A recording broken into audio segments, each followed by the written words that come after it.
So welcome to episode 1 of the Free Your Mind podcast. It makes sense to me that it's worth me explaining to you why this podcast exists. Like, what is its purpose? Why have I decided that this would be something worth doing? Now, the truth is, it's something that I've thought about doing for a very long time. It's just taken me, quite a few years to actually execute this. But in terms of why do I do what I do? Why do I have the business that I have? Why do I coach? Why do I do podcasts? Why do I do videos? So without boring you to death, it's probably worth me talking through my experience of why I do this. I think that's probably quite a good place for us to start and to set the tone for the rest of the podcast. Because like most people, a lot of people, surprisingly a lot of people, there was childhood challenges, there was certain kind of levels of suffering, stuff that I'm not going to go into now or here. But let's just say that I was troubled to a certain extent as a child and growing up. And when I got to about the age of about 15, I started experiencing what I now know to be depression. Weirdly, back then, I didn't believe that, for some reason, I didn't believe that a 15-year-old could have depression. It shows how far we've come in terms of mental health awareness these days. But back then, no one was talking about it. No one was talking about it with children or young adults. So for some reason, it sounds crazy to think about it, I didn't believe that I could have depression as a 15-year-old kid.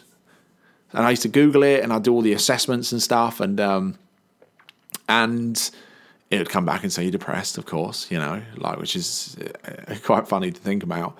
And I booked a doctor's appointment to go to the doctors, but being 15, my dad had to come with me. And I hadn't spoken to him about it. I hadn't spoken to anyone about it. So when I got to the doctors and the doctor asked me why I was there, I said it was because of my back. And then we went through this whole conversation around my back, me knowing that I wasn't even telling the truth. But it was better than me facing up to the fact that I was experiencing something that I guess I can only imagine or remember now, something that I obviously thought was quite shameful. And maybe I felt like my dad would be, offended in some way, or like it's something to do with him, or maybe I felt a bit stupid. I don't really know, to be honest, but it was a long time ago. But that was my first experience of kind of suffering within my own mind. And I noticed even then that I was always looking for the next thing. Like, what's going on right now is boring and miserable, but it's okay because we're going to go to, and I use the example of Fort Park. We're going to go to Fort Park soon. So I'd be looking forward to that and counting down the days until that come. But the problem and weirdly, I've got a great memory. I don't know why, but on the actual day, it was like, oh, this isn't as enjoyable as I thought it was going to be. Why is it not as fun as I thought it was going to be? And it was already like, oh, great, I've been looking forward to this for months. But now what? Like, what's the next thing? And this is the first time I think I got caught in the I'll be happy when trap, the chasing trap, the chasing the illusion that happiness resides in a future event, that happiness is in the future, and the constant chase for that. But the problem is when you start to obtain those things or have those experiences, suddenly you're not even present because you're always living in the future. You're never really getting to enjoy the present moment. Now, that was my first experience. I then went on to have my first son was 16 was when she was pregnant. I think I was 17 by the time he was born. And that brought its own challenges in and of itself, And off I went to uni, which was, even that was probably more than what was expected of me, or more than I expected of myself, maybe. Growing up in a council estate and stuff like that. And the challenges continued. So, I was working 2 different jobs just to afford to be there, at McDonald's and Greggs. Just to afford to be there, having my son every weekend, and the challenges that come with that. I felt ashamed. I felt embarrassed. I didn't tell anyone about it. I didn't like anyone knowing. it was difficult as well. And I didn't know that parenting was difficult. I thought parenting was supposed to be something that was just immense fun and amazing joy every second of every day. And yet here I was finding it difficult, entertaining a child, for 2 days over the weekend on your own with no money, whilst all your friends are out kind of partying and stuff. And it was tough. It really was tough. And again, I didn't know anyone else ever felt that way. I didn't know that parenting was difficult. I didn't know that it was stressful, hard, challenging at times. And for me, the darkness was mainly experienced when I was on my own. When I was around people, I seemed to be okay. And no one would ever guess any of this was going on because I was the life and soul of the party. I was the clown. I was the one that's always doing stupid things, laughing, joking, and no one could imagine what was really going on sort of behind closed doors. So progressing on from there, I know it got worse for me when I accidentally found myself then running a business. I come out of uni, I followed the illusion, the dream, the lie that academic grades, qualifications would bring me success. And I come out of uni only to find there's no jobs. I become a PT because the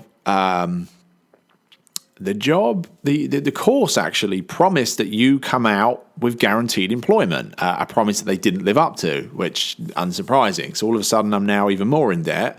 And it hadn't occurred to me that to be a PT meant I had to run my own business. I was going to people's houses. I had to invoice and do my own accounts and self-assessment and marketing and, customer kind of relationships and organizing my time and money and taxes and I wasn't really, it sounds silly now, but I wasn't aware that that's something that I'd have to do. I just knew I didn't want to work in a gym. So, and I quickly become quite successful at that. I quickly found myself PTing high-end clientele, with lakes and squash courts and, tennis courts and housekeepers and gyms in their own house. And I quickly found myself successful at that, making good money for the first time in my life. But again, like what people saw, this customer-facing side of things was the lightness. There was this light and this dark to me. There was this lightness that I would turn up and these people loved being around me. They loved the conversation. They loved the joy, the passion, the inspiration that I brought to the sessions. But again, what they didn't see is when I went home was this anger, this frustration, this so much going on for me in my relationship was suffering. I just constantly felt at war with myself. I constantly felt at war within my own mind. Like, one minute I was feeling like I was on the right track and I was going to take over the world. I was going to build this massive business. I was going to live my dreams. I was going to have the house of my dreams. I was going to take care of my family. By this point, I had 2 kids. And it was like this inspiration, this passion, this joy. But it could be within a moment. It could be within a day. It could be within a second. It could be after reading one email or one invoice not getting paid or one client leaving, or it could be anything. I could then just absolutely fall into this place of darkness where I felt frustrated. What's the point? I want to quit all of it. The pressure of the money and paying all the bills and being the sole provider for the family, keeping up with that. I still had debt from uni and trying to keep up with that. And Jenna used to think, and I used to think, Jenna's my wife, by the way. We've been together 11 years.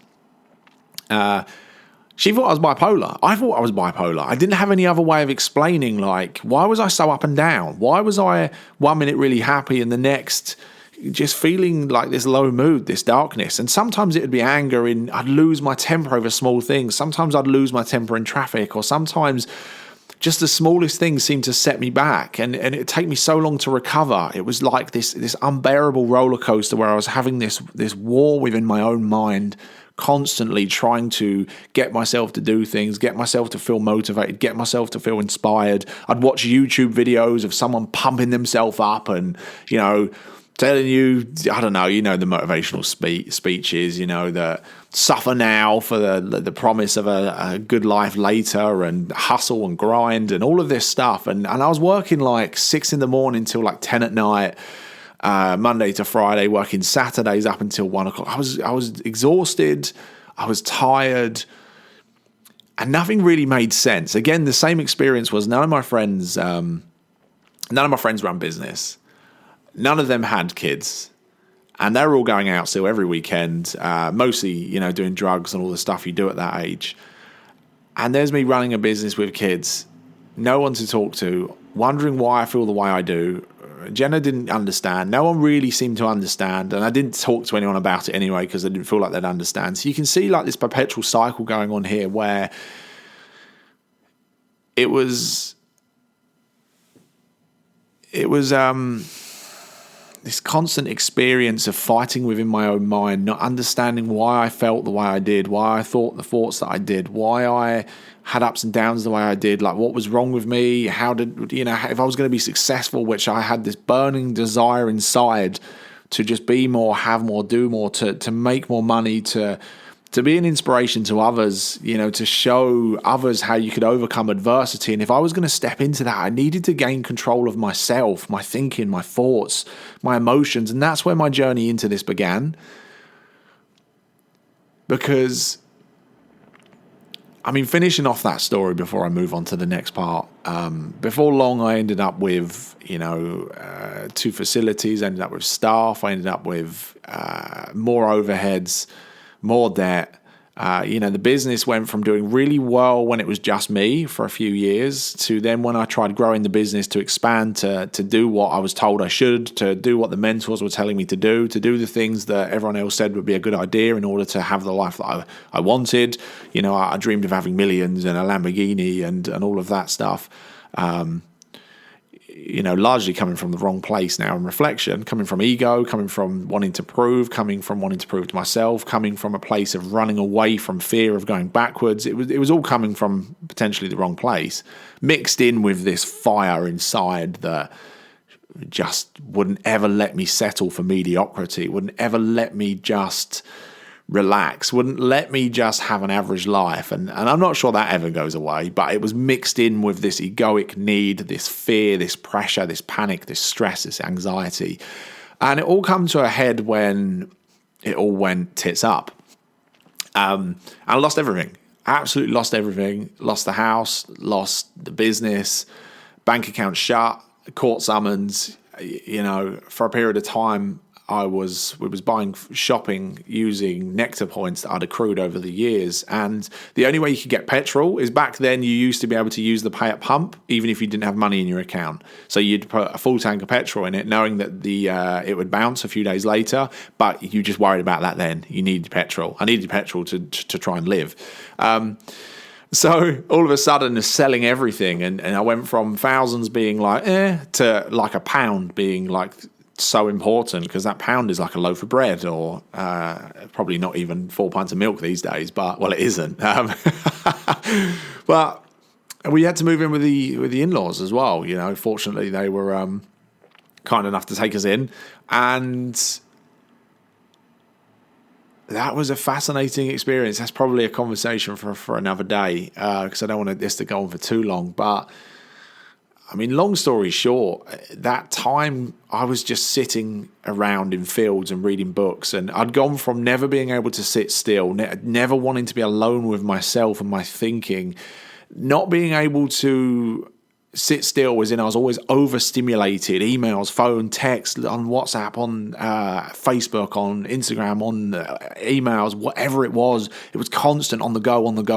And suddenly I found myself with all this time in this space. And I thought all the stress would go away, but it didn't. It just reinvented itself. The stress had gone from money and clients and staff and bills and debt to how the hell am I ever going to get out of the in-laws' house? How am I going to provide for the family? How am I, feeling like a complete failure, feeling like a complete fraud, just, how was I going to come back from this? And I knew if I got a job, then it would be over for me. I knew that would be, I'd be in the rat race and I wouldn't get out, and I would have to go back to earning far less than what we needed. How was I going to come back from that?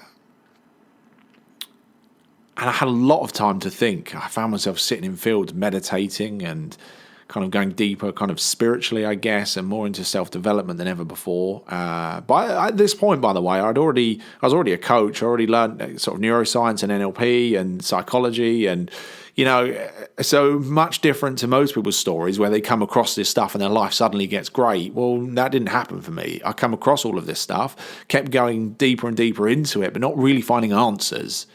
Sometimes it was more confusing and more complex. And actually, I do think the personal development industry is a little bit broken in that sense, in the sense that a lot of it is like creating the problem without it knowing, or creating the problem for me without me knowing. And that's something we're going to talk about quite a lot, because there are many things going on in the personal development industry that I'm really not a fan of, and I don't think they're useful. And there's a lot of money to be made in the industry, and I think people know that, and they play on that.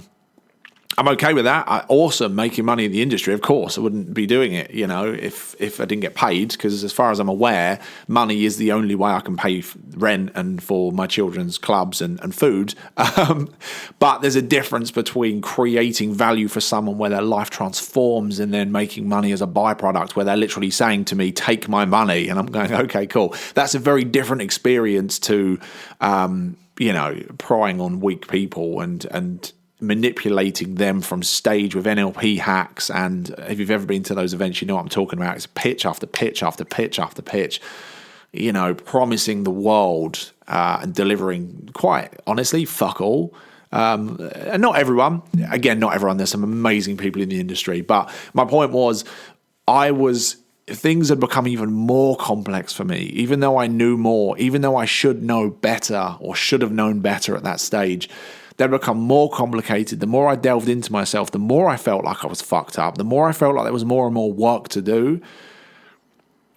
And for the next, I don't know how long, maybe 6 months or so, I still stuck with my routines. I was still up at 5. I was still meditating, which I don't do all the time, by the way. But, I was still meditating at that point, reading books, which I hadn't really done for years, training still, and then just basically sitting by myself for hours and hours on end, which is easy for me because I'm an introvert, by the way, but it wasn't easy for me then because I was my own biggest enemy. The battle within my own mind was the biggest enemy. And it was the first time I really got to sit with that and reflect on what the fuck had happened. What had happened and how had it happened and what was going on for me? Like I understood that I was the problem in all of this, but that meant I could also be the solution. A lot of people are looking to change their outside world without changing themselves first. And I knew that that's not how life works. But it was like, well, who do I have to become and how do I become that person in order to sort my life out, to be honest? Unfortunately, I was a skilled coach at this point. I could still get other people results in their life, even though at times it felt like the stuff I was saying to them, I was like almost making a note of it myself, saying, bloody hell, I need to take my own advice. And I'm sure you've probably had that experience where you give someone else advice and you go, hang on a minute, that's really good. But the nature of coaching, as you may or may not know, is I don't tell people how to live or give them advice anyway. It's more I ask them questions, I extract from them the answers that they already know from their deeper mind, taking away the limitations of their psychology that's stopping them from performing as well as they could or having the life they want and becoming who they want to become. It is quite ironic that I almost wasn't able to do that for myself at that time in my life, but that's what the next part of my life became dedicated to. And as I was figuring this stuff out, and as I was, seeing massive changes in my relationship, huge, we went from nearly splitting up to, somehow at this point, we've been together about 8 years or so, maybe 7 years. Suddenly, just this joy in our relationship, and the intimacy returned, and the compassion, and the care, and the conversation, and the laughter, and to a certain extent, that part of my life actually is still remembered by me as one of the happiest times of my life, because it was like we suddenly just looked at the simple nature of life and enjoyed the simplicity of it all. And I changed so much, and therefore the relationship changed so much, and Jenna changed so much, and the kids just respond to that energy. And I started sharing videos on this, on the deepest parts of myself, the darkest parts of myself, the challenges that I faced, and what I now see to be true based on all of this space to reflect. And on one level, I was surprised. On a human level, on a brain level, I was surprised. But on a gut level, on a feeling level, on a kind of deeper mind, innate wisdom kind of level, I wasn't surprised by how many people would message and say, "Oh my God, James, it's like you are inside my head. It's like you're saying the thoughts that I didn't think anyone else had. You're saying things that I've never told anyone before."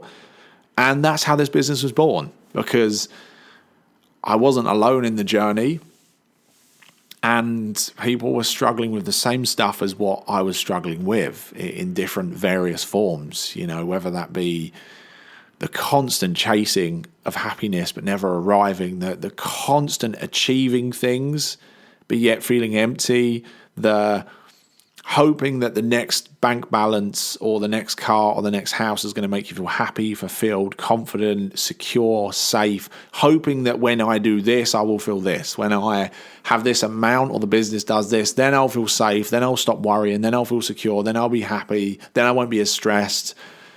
Whether that's being angry and irritable with your loved ones, your wife feeling like, or your husband feeling like they're walking on eggshells, the explosive anger, the darkness, the ups and downs, whatever that is for these people, whatever that may or may not be for you. These were the challenges that I knew very well. And I knew them because they were me. I wasn't above any of it. I was it. I still am it. That's why I see it. But it just meant that from this place, I'd also seen the answers or the solutions or certainly the questions that led to the understanding of a different way of living. It started to unfold for me that we've never been taught how to live. We've never been taught how to operate this brain inside our head, that this angry gorilla that goes tries to protect us, that the ego, fight, flight, or freeze, all of this stuff, the stress hormones, everything that's going on for us. And for some people, when they found that things weren't making them feel better, when the outside world wasn't making them feel better, when controlling life circumstances wasn't making them feel better, they started to search within substances, whether that be alcohol, food, prostitutes, gambling, smoking, any number of things that, for some people, to be honest, they were searching for a feeling, and others often just trying to get some space from their own thinking, some peace and quiet from their own mind, from the stress of their life. And that's why this podcast exists. That's why I do what I do. Because whether you feel like you're not enough, or whether you feel like your life isn't good enough, or whether you feel like there's so much more you want to do, but you don't know how to get there, or whether you feel stressed, angry, alone, confused by why you feel the way you do, why you think the way you do, or why you act the ways you do, or whether there's habits that you're not happy with, or whether you just know that there's so much more you've got to unleash, so much more potential that you want to unlock. Like the classic sentence that I'm going to say, and my clients always say, is it's not that it may sound it, but it's not that I was unhappy. I just wasn't as happy as I knew I could be. Or it wasn't that I was unhappy, I just wasn't always happy. Do you get what I mean? It was like, I wouldn't ever say I was an unhappy person, and it certainly didn't look that way. I certainly wasn't sort of sat in a dark room for weeks on end, isolated from the world, contemplating kind of suicide or anything like that. And And I'm not saying this can't help you if that is you, but I'm saying that I can't speak to that because I haven't been there. I can't advise you on what you should or shouldn't do from that place. I'm not going to advise anyone anyway, but I'm just saying, let's keep it simple. I can't speak to that because I was never permanently in that place of darkness. It was up and down. It was in and out. I could, laugh and joke with the receptionist at the gym, but leave, get in the car and sit there for 10 minutes staring out the window because I just felt like I couldn't be asked to do anything, or I felt low, or I felt overwhelmed or confused, or but then 5 minutes later I could be laughing and joking, or I could still operate, I could still function, I could still get fleeting moments of enjoyment, or fleeting moments of, wow, life could be amazing, or life is amazing. It was just the up and down and the volatility. That's my experience, so that's the experience I'm going to talk to. Where you fit outside of that, again, did I have anxiety? Everyone has anxiety. Do I believe anxiety is a thing? No, I don't actually. I believe anxiety is something, it's a category of emotions. People just like to label things. There's a whole spectrum of emotions. And everyone has anxious thinking. Everyone has anxious feelings. Some people then go, oh, it's my anxiety. That's not the game I play. It's just that they're anxious thoughts, which are creating anxious feelings. And the degree to which you're giving them energy is the degree to which they're impacting your life. So if you're someone that considers yourself to have an anxiety disorder, or I would invite you to keep listening, because I think there's going to be huge value in here. But again, I can't speak to that. I never termed that as my experience. So again, I guess what I'm saying here is I believe this can help anyone regardless. I believe that the conversations we're going to have can help you regardless of where you are on the journey, successful or not. Some of my clients have millions and 10 cars, and some of them helicopters, and others running big businesses with 70 staff or 100 odd staff or 250 staff, and some of them actually just on their own, solopreneurs, or it's just them and their wife, or they're just getting started, or some people just starting their own business, or some people not, they're employed. What I'm saying is this is for everyone. You will hear in these words what you need to hear or what you want to hear. I guess my only invitation with this is, if you're going to listen to this, come at this with fresh thinking. Come at this, drop the idea of what you think you know, because it's very difficult to see anything new when you're coming at something with your head full of things that you think you already know. It's difficult to see something new when you think you already know what you're going to see. It's called confirmation bias, actually, if we're going to kind of put a technical term on it. But more than that, it's deeper than that. So listen to this with the idea that you may get a new insight, and that won't come from me. That will come from you. Listen to this like a rock with ears is an expression that I've heard someone use before. You're just listening without attachment to the words. Just see if there's something new in this. See if there's a new insight, a new perspective, a new thought, a new feeling. Because that's how your life changes. That's how things will happen. So I'm going to leave it there for now. We are going to talk about over the coming episodes about the outside in way of living. We're all living outside in, when actually that's not the way life works. We will talk about we will have deeper conversations. We'll also have more surface level conversations about, things you can do. We'll kind of flit in and out of the different topics, the different experiences. So, yeah, I think I've probably said enough for now. And by this point, you probably know whether you want to listen or not, and that's cool. But yeah, I appreciate you listening. I appreciate you being here. I love what I do. I'm very fortunate to be able to say that. Although it's felt unfortunate at times, because sometimes it's actually felt like a bit of a curse. I wish I could do something else. Whereas now that's not so true. But it's it's something that I feel called to do that I can't seem to not do. I'm obsessed about. I constantly think about. I constantly talk about. I constantly talk to my clients about. I constantly read about. I constantly write about. I constantly record things about. For some reason, this is my passion. This is my creativity expressed, and I couldn't express it in the way that I do without you being here, because no one would be listening, and that would just not be as much fun. So I do appreciate you being here. I have a lot of respect for anyone that is looking within themselves to be better. So much love and respect for you if that's you. And if there is a level of suffering, we are definitely going to talk to that.